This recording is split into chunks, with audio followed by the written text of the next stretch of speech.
Turning Red, aka probably one of the most underrated movies Pixar's made so far. Honestly, this is probably that one. Yeah, this. So it's the first film directed by a woman. Finally, I wonder why. Well, you're gonna pull from you're gonna pull from your, if you're gonna pull from your own life, I mean, what would you're gonna make a Asian girls, movie about puberty or whatever? What are you going to? Who do you want to direct the movie? A woman or a man? Hello, a woman. Anyway, though, probably makes sense. Anyway, though, this is also along the line of Pixar experimenting a little bit. Now, a little behind the scenes fact about this film.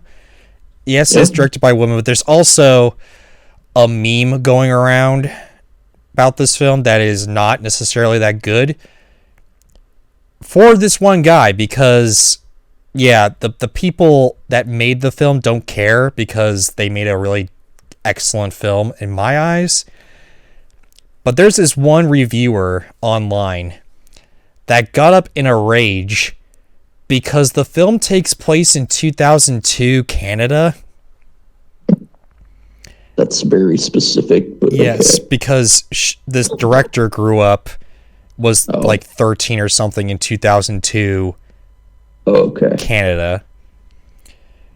So she's pulling from her own personal life, which is good. That's fine. Guess what this reviewer had an issue with, though? Her lady parts. No. They don't. They don't mention 9/11. I mean, what the dump? They don't mention. So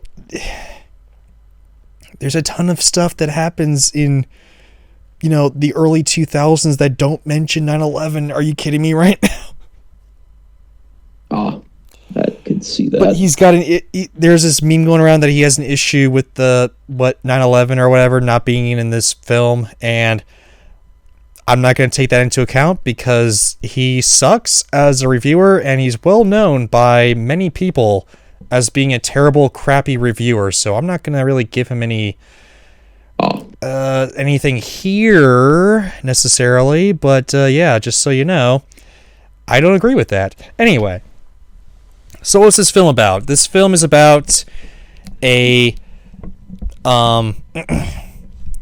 this Asian girl who is starting to grow up and is like the perfect girl of all time and all that. Basically, she tries her hardest to appease her mom, school, friends, all that stuff.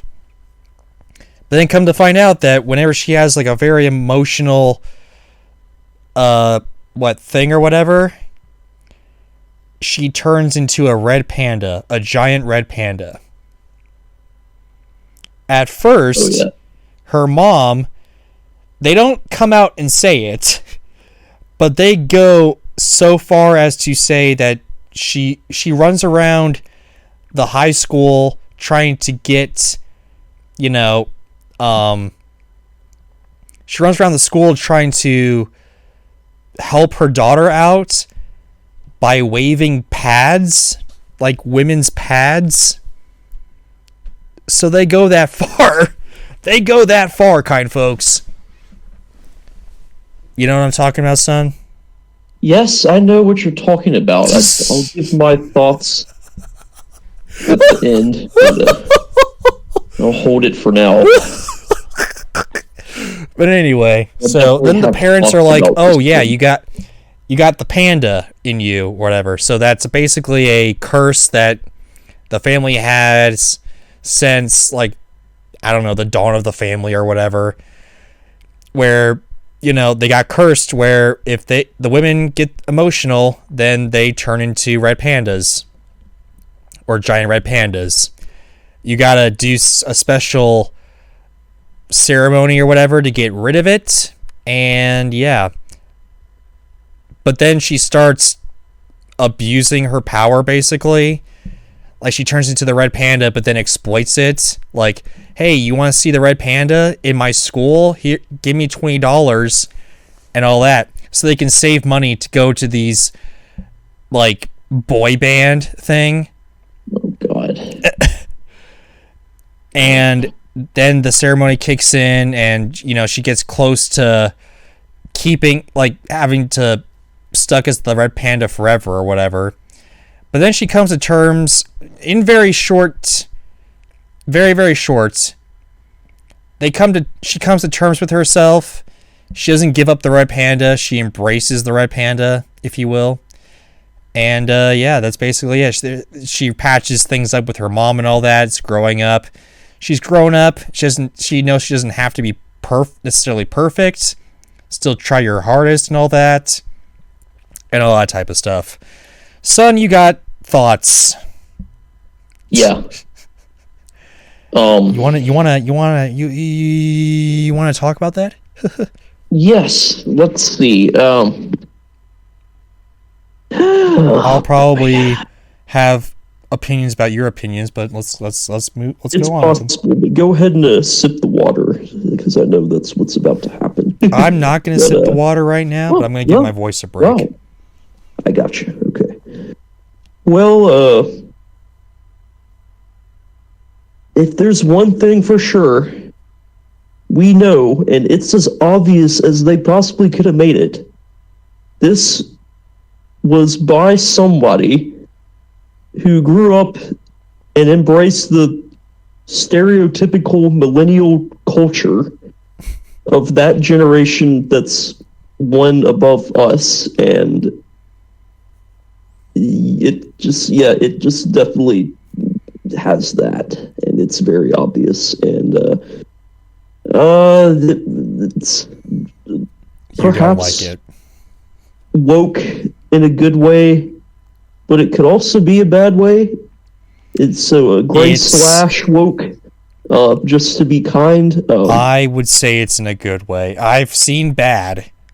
I would say if it is woke, I don't think it's woke. You don't think so? Huh. I might have been explaining it incorrectly, but I don't think it's woke. I would say that this is a natural thing that girls go through, and it is true. And yeah, they made a movie about it. It's kind of they made movies about boys and kids growing up, like Nemo. Nemo's basically a story about growing up for the most part. They don't the dad accepting into like the specifics. No, they don't go into the specifics of it. The reproductive system, but no, but that's a big part of growing up for women specifically. Yes, it is. That is true. And yeah, I mean, it's sort of a taboo thing, and I would say they did it pretty well. I would say you can.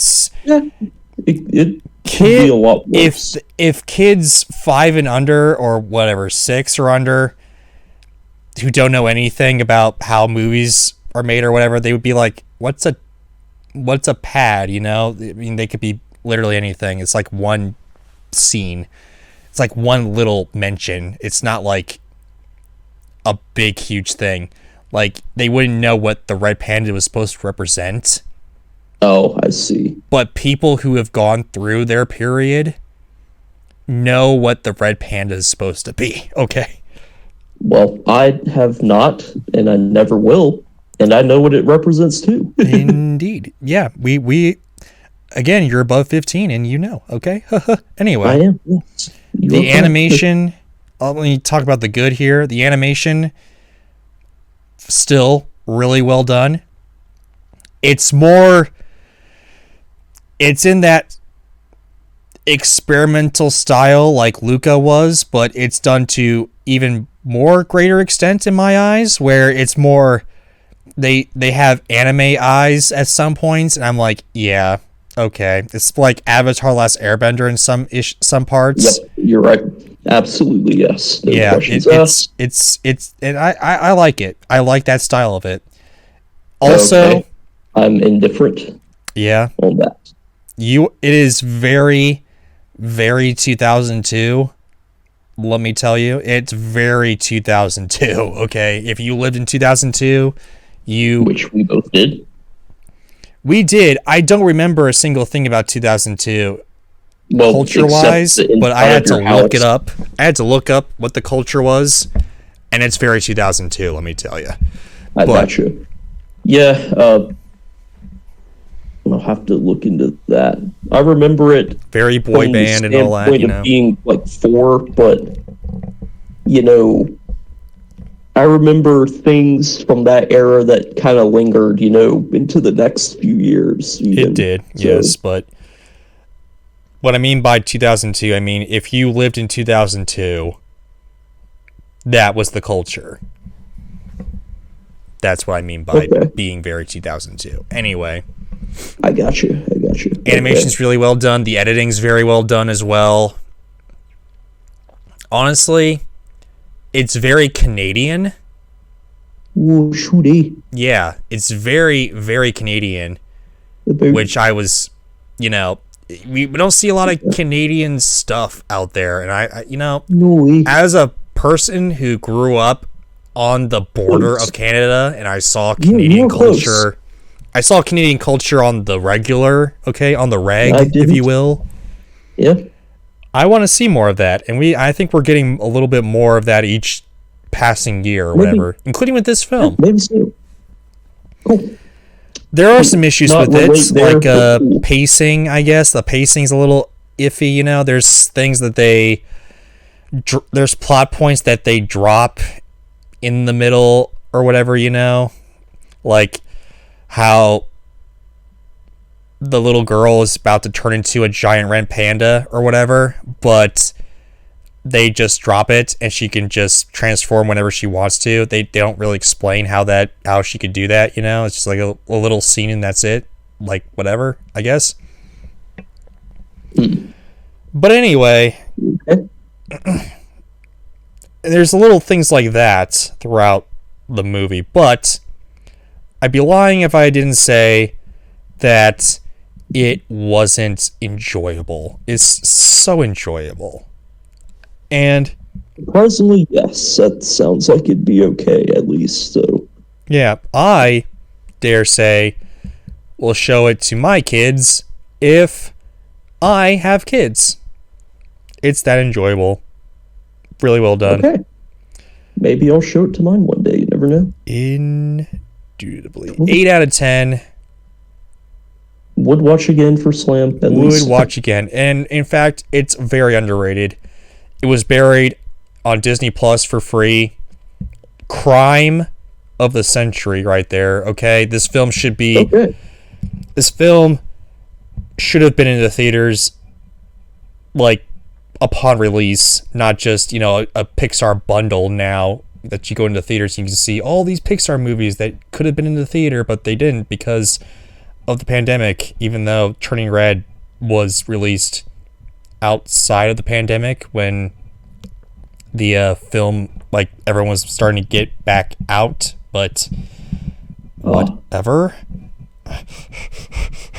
Anyway. So yeah, there's that. Okay.